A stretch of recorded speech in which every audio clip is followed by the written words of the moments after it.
Yeah, we'll quickly run through the first few sentences which we had done last time and then proceed further. We are saying that Ashwapati has crossed the mental levels of cognition and entered into the spiritual domains. And in the spiritual domains, there are grades which are now getting accessed to him, and he gets a different kind of a knowledge of things around here. The spiritual worlds have opened out to his vision and to his understanding and to his realization also simultaneously. Now, in that sense, this whole section, as if it looks, Shibantu is kind of hurriedly describing. Although this particular section itself has something like 160, 170 lines, but it looks as if he is hurriedly describing the whole thing. In other words, the details of each and every step which had occurred in his spiritual life must have taken pages and pages and pages of Savitri. So, in that sense, we had to kind of fill up many steps in between by our own way of understanding and relating what is being described here, you see. He says pure perception, he says intuition, he says revelation, he says inspiration. Now, all these things are just described in hardly 200, 250 lines. But then the whole process is a very long process, and how exactly the transition has taken place, in what manner in his spiritual sadhana he has acquired those faculties of that, we don't know. We are only presented here the result, the data, the final output, the outcome of that thing, you see. But how he has really acquired that knowledge, in what manner his tapasya went on, of that we don't get any idea at all. That we have to understand and grasp, and then fill up the details in a way ourselves to some extent, you see. Of inspiration with a lightning feet, a sudden messenger from the all-seeing tops, travel the soundless corridors of his mind, bringing her rhythmic sense of hidden thing. Yeah, of course she is bringing the hidden. Now, inspiration is a messenger.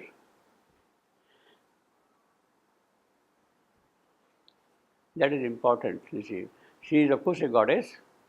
All that she does is, to the aspirant soul, the seeker of knowledge, she brings the message of knowledge, of omniscience, of understanding, of cognition. She brings the message. She herself does not give the knowledge, but she brings the knowledge of the higher thing and passes it on to you, so to say. A sudden messenger from the all-seeing tops. Yeah, all-seeing top. That's the topmost kind of a thing. She's coming straight from that height. Now, with lightning feet, she really comes with a kind of a swiftness which you cannot imagine. How she managed to come at all, you see. In fact, that is what happens. Suddenly you get an inspiration, you don't know how it has come, how it has entered in you, how it has worked in you at all. But it is there, and then things start happening outward. Then you start understanding, so to say, the entire sequence. But you don't understand how it has come, that inspiration, you see. Travel the soundless corridors of his mind. That is, of course, the condition. Basic condition to receive inspiration is silent mind, quiet mind. If it is a noisy mind, then you do not really get her message. She is trying to bring something, you not get the message at all from her. Bringing her rhythmic sense of hidden sin. Yeah, rhythmic sense. In other words, everything gets kind of harmonized in her understanding of things. The relationships of objects, of knowledge, of activities, etc., they fall into their proper coherent places. You see. A music spoke, transcending mortal speech. Well, obviously, now it is the music that is speaking. In other words, what is spoken, that itself is music. That itself is music. Harmonious, sweet, enchanting. That itself is it. As if from a golden phial of the all bliss. Yeah, well, from the phial of all bliss, that is the big jar of bliss, and from that everything is being poured. In other words, it is the creation of Ananda. What the divine knowledge comes to you is the knowledge coming from Ananda itself, the creation of Ananda itself. That is what you experience here in that case. A joy of light, a joy of sudden sight. You see, sudden sight, lightning, fate, all those things are again related. Sudden sight, you never saw things, but suddenly in your vision, a new perspective has opened out. You see new dimensions. A rapture or a thrill, undying word. So you have got bliss, you have got joy, you have got rapture, you have got thrill, all related to the Ananda, bliss, it says. Poured into his heart as into an empty cup. Yeah, that is the important thing, as I said last time. Cup has to be really empty, you see. Empty cup goes well with soundless corridors of mind, you see. Empty cup, a repetition of God's first delight. So you have got bliss, you have got joy, you have got rapture, you have got thrill, now you have got delight also here. See, all the aspects of joy, of happiness. Happiness is not there yet, you see. Gladness is there. Creating a young and virgin time, the way in which the creation started, the joy of creation, it is that kind of an experience you have when the inspiration dawns, when you receive the inspiration and when something comes. In other words, it is an act of creation. It is a creative joy that you feel and you experience in soul process. In a brief moment cut, a little space, all knowledge packed into great wordless thought. Wordless thought. Thought don't need an expression. They don't need words. They are not bound even by words also. All knowledge, everything is there now. So that is the power of the messenger. She brings the knowledge directly from the highest source and she is delivering it to you. All knowledge packed into great wordless thought, lost in the expectant stillness of his death. Again, that is the important condition. Stillness, quiet, you see.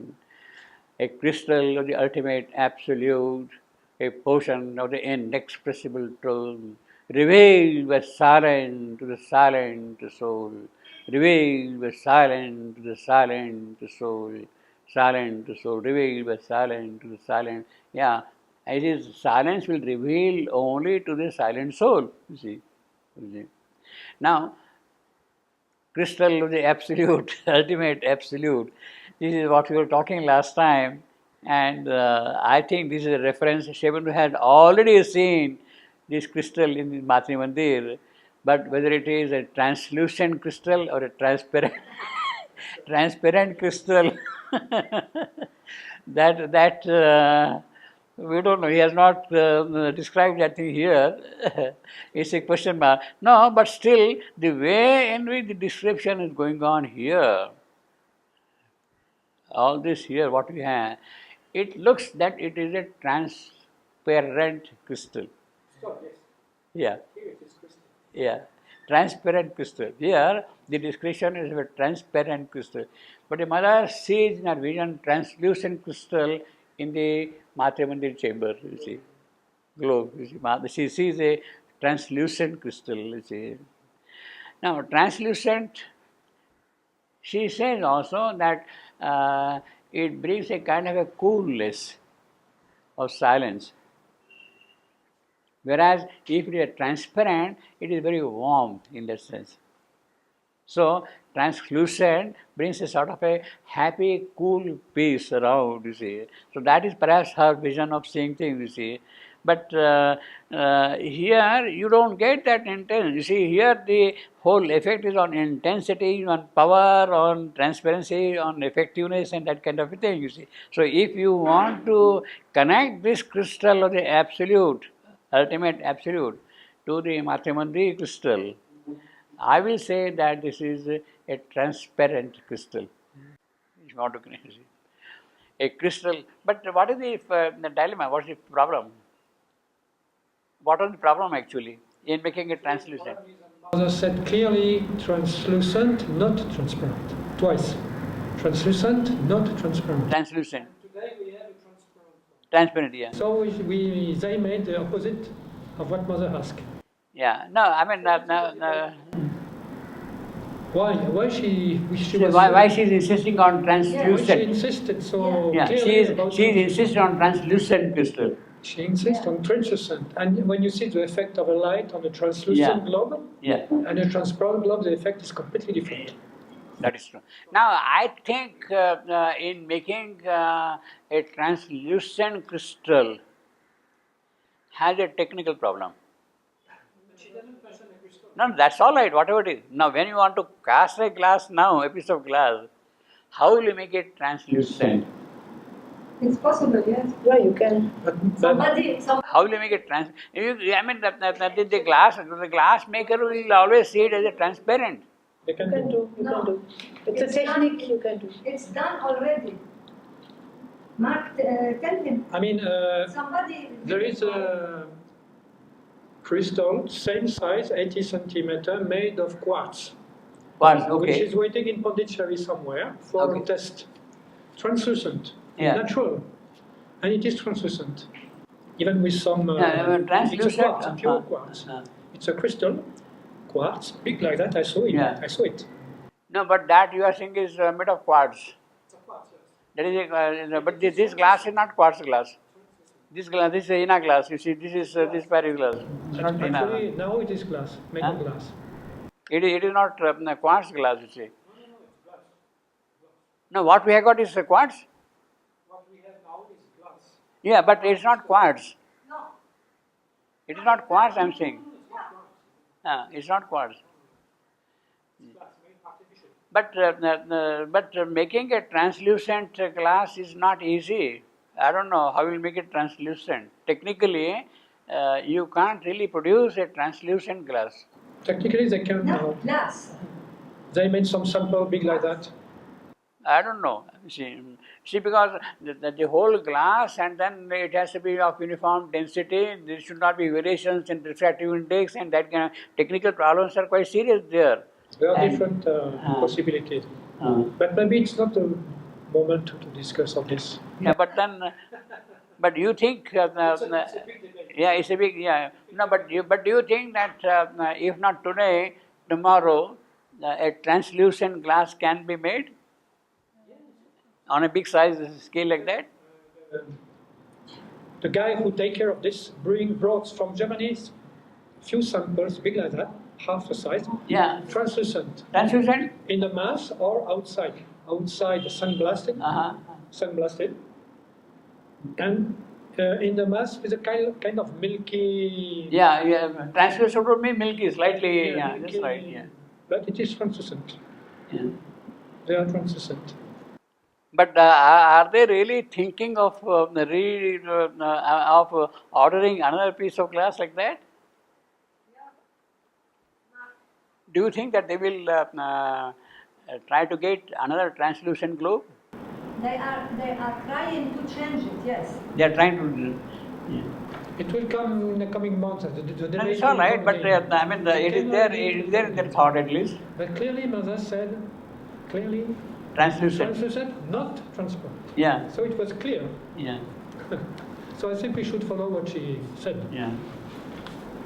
A crystal, the ultimate absolute. You see, if it is an ultimate absolute, it has to be transparent, you see. A portion of the inexpressible truth, revealed by silent to the silent soul, the intense creatrix in its stillness wrought. In creatrix, that goddess, inspiration, intense, strong, powerful, effective. Stillness, in his stillness, again, silence, she coming, wrought. She is working in his stillness. Her power, fallen speechless, grew more intimate. See, the less speaks now, the more it becomes intimate. Her power was by itself. See, that's the beauty of it. Inspiration does not speak, but its power keeps on acting in you. You start receiving it constantly. See. Her power, fallen, speechless, grew more intimate. She looked upon the seen and the unforeseen. Yeah, what is present, what is going to be seen tomorrow. She already sees that thing. She has got the distant vision, the vision of tomorrow, the vision of future things to come. She has that thing out. Unguessed domain, she made her native field. Now, it is not only seeing, but she is making all that is not there as a field of her action. Native field, she is going to act there, she is going to work there. I mean, the knowledge which will come to her will be a dynamic expression of things which are not seen today. Unguessed domain, she made her native field.